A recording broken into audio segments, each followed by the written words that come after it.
গাড়ি অ্যাক্সিডেন্ট হয়েছিল, এই কথাই ঠিক। গাড়ির বাস্তবতা খুবই খারাপ। ড্রাইভার খুব জোরে গাড়ি চালাচ্ছিল, সময়ে পৌঁছিবে সেই জন্য। হঠাৎ করে হাইওয়ে রাস্তাতে বাম দিক থেকে একটা লোক হয়তোবা খেয়াল করেনি নাকি, বাম দিক থেকে ডান দিকে গেছে। যেই সময়ে গেছে 2-3 সেকেন্ডের মধ্যে গাড়ি যে তার সাথে ধাক্কা লেগেছে। গাড়ি ধাক্কা লেগে গাড়ির বড় ধরনের ক্ষতি হয়েছে। এই পর্যন্ত আল্লাহ একেবারেই নিরাপদে রেখেছেন।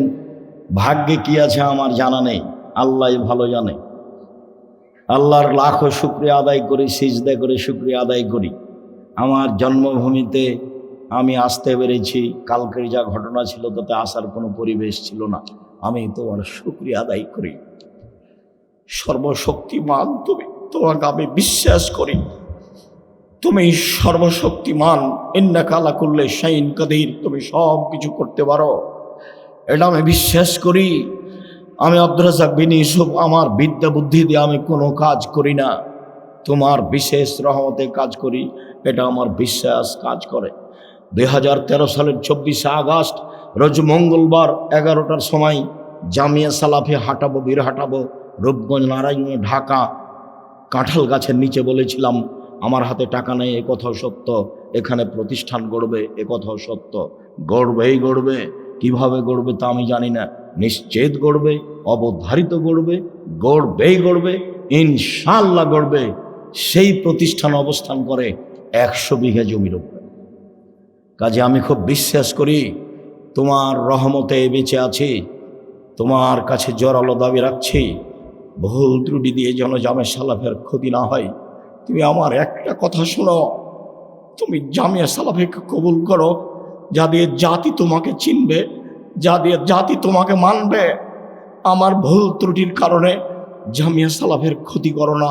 তুমি আমার একটা কথা শোনো, আমার মনে বড় সাধ, এই দেশের ছেলে মেয়ে জামিয়া সালাফের মাধ্যমে বাংলা, ইংরেজি, আরবি উন্নত মানের শিক্ষা অর্জন করে জাতির বিরুদ্ধে লড়বে, মুখে কলমে মিডিয়ায়। সেভাবে দিন কাটাচ্ছি। জামিয়া সালাফিয়ার সাথে 110টি মাদ্রাসার সম্পর্ক আছে।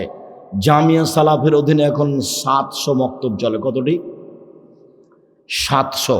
তেঁতুলিয়া থেকে টেকনাফ পর্যন্ত মক্তব চলার জন্য জামিয়া সালাফের সিদ্ধান্ত নিয়েছে। 2 বছরের মধ্যে 700 মক্তব চলে। 16 থেকে 20,000 পত্রিকা ছাপে। আল ইতেসাম অনলাইন, আল ইতেসাম টিভি আছে, পত্রিকা আছে, কিশলয় পত্রিকা আছে, সালাফে মাজাল্লা পত্রিকা, আরবি পত্রিকা আছে, মাকতাবাতুস সালাফ আছে। কত দিনের খিদমতের ব্যবস্থা আছে জামিয়া সালাফে। এতিম অসহায়দের লালন পালনের ব্যবস্থা আছে। এই জন্য আল্লাহকে বলছি আমার ভুল ত্রুটির জন্য জামিয়া সালাফিয়ার জন্য ক্ষতি না হয়। আর আমি জেনে শুনে সজ্ঞানে কোনো ভুল ত্রুটি করতে রাজি নই। যদি করে ফেলি তুমি আমাকে মাফ করো। আমি একজন সাধারণ মানুষ, তোমার দরবারে ক্ষমা ভিক্ষে চাই। তুমি বড় ক্ষমাশীল, তুমি বড় দয়াশীল। আমি বড় অপরাধী, আমি বড় গুনাহগার। তোমার দরবারে ক্ষমা ভিক্ষে চাই, তোমার দরবারে তাকওয়া সম্মান ভিক্ষে চাই। তুমি কবুল করো, তুমি কবুল করলে কেউ ঠেকাতে পারে না। আল্লাহুম্মা লা মানি'a লিমা আতাইতা ওয়া লা মু'তি'a লিমা মানাতা।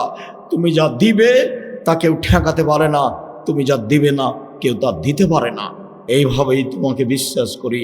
তোমার নবী মুহাম্মদ সাল্লাল্লাহু আলাইহি সাল্লাম যেভাবে বলেছেন, সম্মানিত দিনী ভাই বোন, সদাচরণে সবচেয়ে দামি জান্নাত পাওয়া যায়।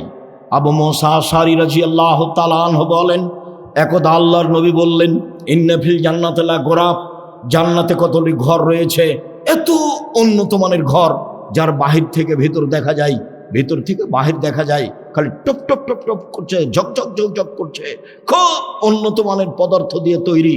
সাহাবীগণ বলছেন, আল্লাহর নবী, লেমান হাজেহি, এত দামি ঘর কে পাবে?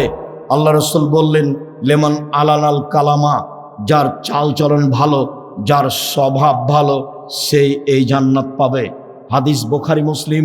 কি দিয়ে আপনাকে আমি বুঝাই সম্মানিত দিনী ভাই বোন, সদাচরণ যার, সবচেয়ে দামি জান্নাত তার। আরও আপনাকে বলি, ভালো চাল চলন দিয়ে জান্নাতুল ফেরদাউস পাওয়া যায়। দুনিয়াতে এমন কোনো আমল নেই যে আমল দিয়ে সরাসরি জান্নাতুল ফেরদাউস পাওয়া যাবে। 8টি জান্নাতের 8টি দরজার সবচেয়ে দামি জান্নাত, সবচেয়ে দামি দরজা হচ্ছে জান্নাতুল ফেরদাউসের। রাসূল সাল্লাল্লাহু আলাইহি ওয়াসাল্লাম একদা বলছেন, পৃথিবীর মানুষ শুনে রেখো, আনা যাইমুন বিবাইতিন লিমান তারাকাল মিরাহা ওয়াইন কানা মুহিক্কান। কেউ যদি তর্ক ছেড়ে দেয় সত্য হলেও, এই টিস্যুটা দিয়ে তো, কেউ যদি তর্ক ছেড়ে দেয় সত্য হলেও, হ্যাঁ আব্দুর রাজ্জাক সাহেব এটা বলেছেন, আরে না এটা বলেছেন, আরে না এটা বলেছেন, তখন যদি আপনি বলতে পারেন আসসালামু আলাইকুম আমি গেলাম, আমি আপনার সাথে তর্ক করতে রাজি নই।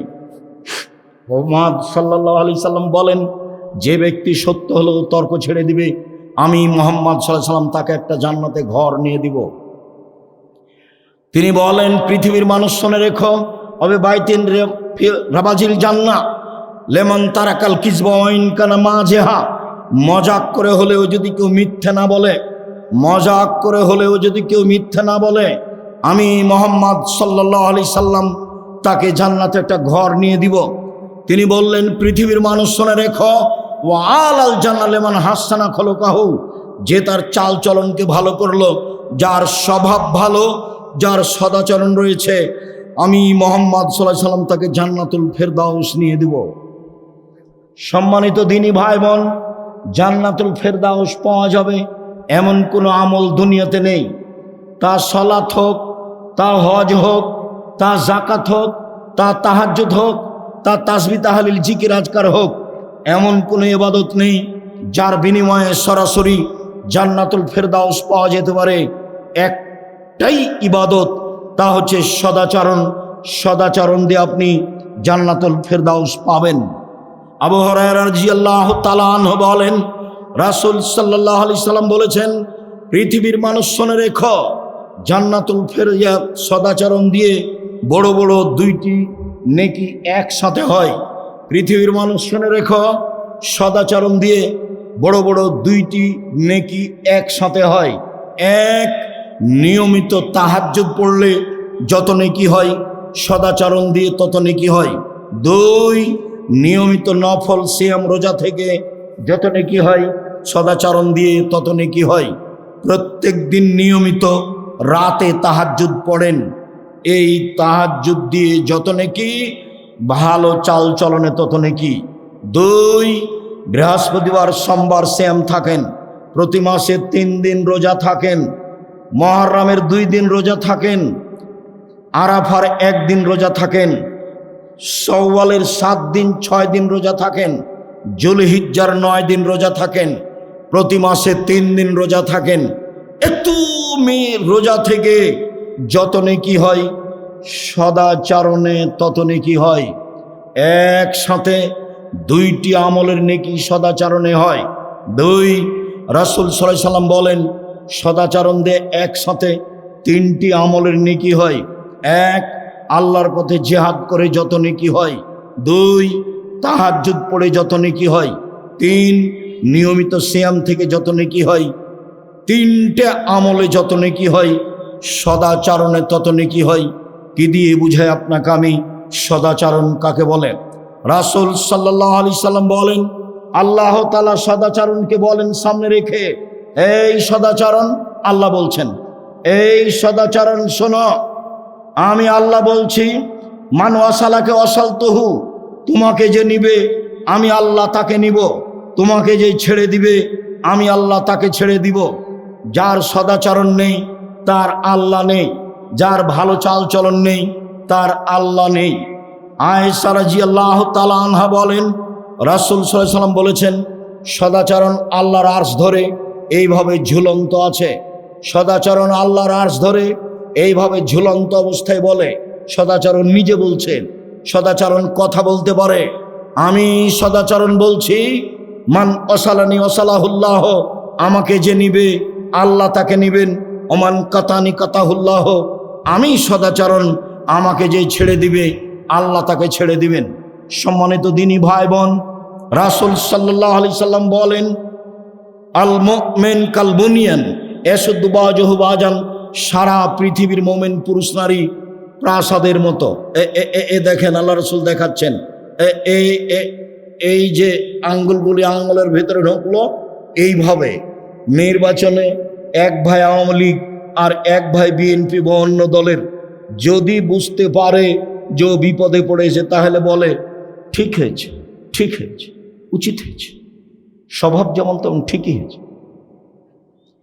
সেদিন ঝগড়ায় আমাদের গ্রামের অনেক দিন আগের ঘটনা, দুই ভাই ঝগড়া লেগেছে।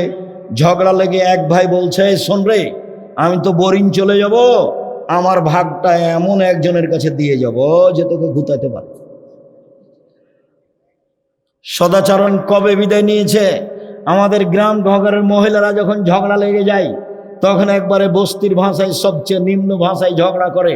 ঝগড়া যখন শেষ হয়ে যায় তখন মহিলাটা বলে, দেখ জানটা একবারে মনের স্বাদ মিটিয়ে বলেছি, মনের স্বাদ মিটিয়ে বলেছি। তখন তার কাছে সদাচরণ আছে, ওই তাহাজ্জুদ দিয়ে লাভ হবে না, ওই হজ দিয়ে লাভ হবে না। ঢং ঢং করে গ্রামে ঘুরে বেড়িয়ে মানুষের সাথে ঝগড়াঝাঁটি করে সদাচরণ নিজে থেকে বিদায় করে দিয়ে জান্নাত পাওয়া সহজ নয়। সম্মানিত দিনী ভাই বোন, রাসূল সাল্লাল্লাহু আলাইহি ওয়াসাল্লাম বলেন, আল মুমিনুনা কারাজুলিন ওয়াহিদ, সারা পৃথিবীর মানুষ একজন, সারা পৃথিবীর মানুষ একজন। ইনিস্তাকারা আসহু ইস্তাকা কুল্লহু, মাথায় ব্যথা হলে সম্পূর্ণ শরীরে ব্যথা বুঝতে পারে, চোখে ব্যথা হলে সম্পূর্ণ শরীরে ব্যথা বুঝতে পারে। আমি বিপদে পড়েছি, আপনিও বিপদে পড়বেন, আমার পাশে এসে বলবেন কি হয়েছে, ডাক্তার লাগবে, অ্যাম্বুলেন্স লাগবে, অটো নিয়ে আসবো, এরই নাম হলো সদাচরণ। আপনি যদি বলেন ঠিক হয়েছে, আবার যদি খুশি হয়ে গরু জবাই করেন, তাহলে তো আরো উল্টা কথা হয়ে গেল। আমার চোখের সামনে একজন পরাজয় হয়েছে, তার একজন গরু জবাই করলো, এটা আমার চোখের সামনের ঘটনা। কবে সদাচরণ বিদায় নিয়েছে? দলীয় দাপটে ক্ষমতা দেখিয়ে জুলুমবাজি করে, অন্যায় অবিরাজ করে, লুটতরাজ করে, রাহাজানি করে, মানুষকে অপমান করে, মানুষকে জেল হাজতে দিয়ে তাহাজ্জুদ পড়ে কোনো লাভ নেই।